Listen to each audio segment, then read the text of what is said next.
It is early morning, Costa Rica. We are racing on our way to possibly find a snake that somebody has spotted in their backyard. So they said, do you guys think you could come catch it and move it to a wild area? And we said, well, the snake is still there. That would definitely make a very cool episode. Okay, we found the snake. It's big. They weren't kidding. Ooh.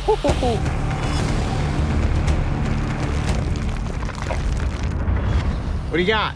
Okay, well, the homeowners, they don't want to be filmed, so they're just gonna stay inside and probably watch us from the windows. Okay. But they said, have at it. Said the snake was somewhere over here. So that's all we got going for us. But they're more than happy to have us here searching, so let's go look. Okay, great. Okay, so what I say we do is split up. Which direction you want to go? I want to go that way first. Okay, I'll go that way. If you see something, call it out. We'll all converge together. With any luck, we're gonna catch and relocate a snake. All right, let's get a snake. Here we go. So my reasoning for going in this direction is because this is a star apple tree. Check that out. Very fragrant fruit. All this fruit needs to be eaten by something. So what happens is rodents and other species will come to eat the fallen fruit, and maybe there might be snakes in ambush waiting for them. Believe it or not, sometimes looking up underneath vehicles is a great place to look because they provide shade and shelter, especially if a car hasn't moved in quite some time. Let me do this.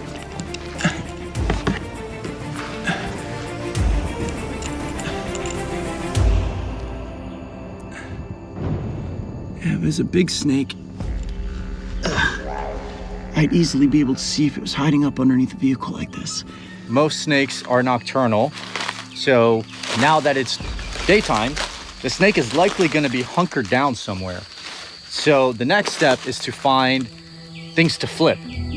Debris, tin, wood, anything that a snake can hide underneath. And hopefully there is something underneath.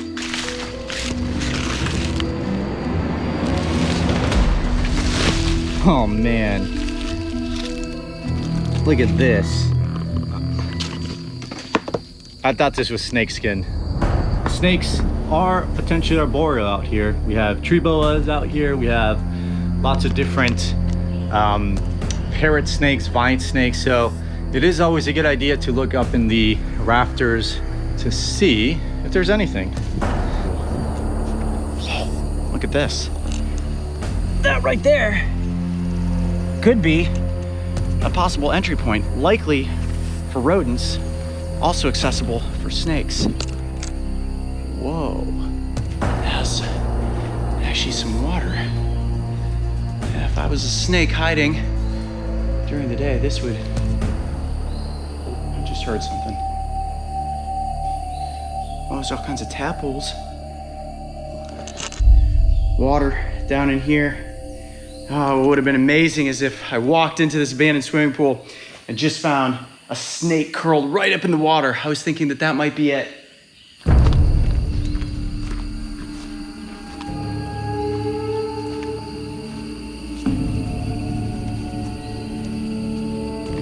This looks pretty good. We got a, I don't know, chicken coop, or actually it's a thing full of wood. Lots of spaces for snakes to hide in.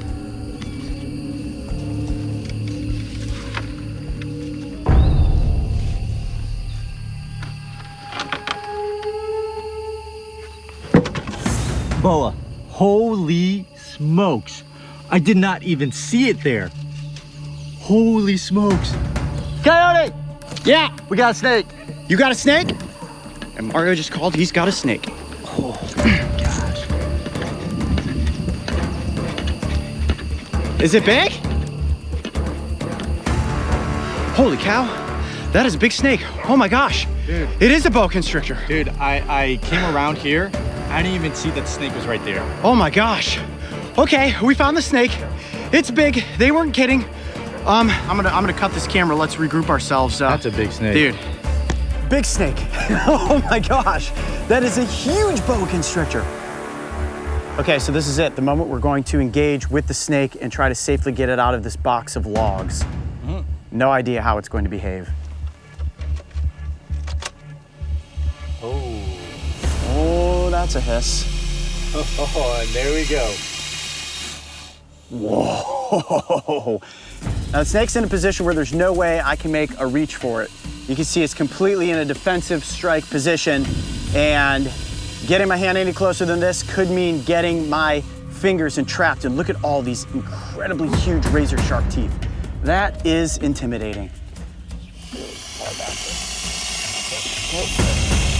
Okay, start backing up. Good. Perfect. Perfect. Try to get a hold of it. Another snake. Whoa! That was close. Okay, cool. Snake is out. Bring him out. That's good.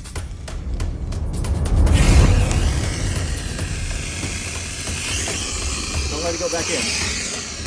There you go. There we go. There you go. Look at that snake. Unbelievable. That snake is all of 5, maybe 6 feet in length. Look at the nub tail. Wow. Check this out. Now, if I come on this side of the snake, you can really get an idea for just how big it is. Now, a boa is a non-venomous species, so I don't have to worry about taking a bite and being envenomated. But these snakes have a mouth full of teeth. They're actually like little razor blades turned backwards, and on the top of the skull, they have multiple rows of teeth. So when they grab onto their prey, it locks in place. And the skull's capable of expanding, and these snakes can swallow down prey that are many times larger than their own bodies. And this is what you would consider a full-grown female boa. And that aggressive hissing is basically just saying, I'm a big snake, I'm intimidating, you don't want to get any closer.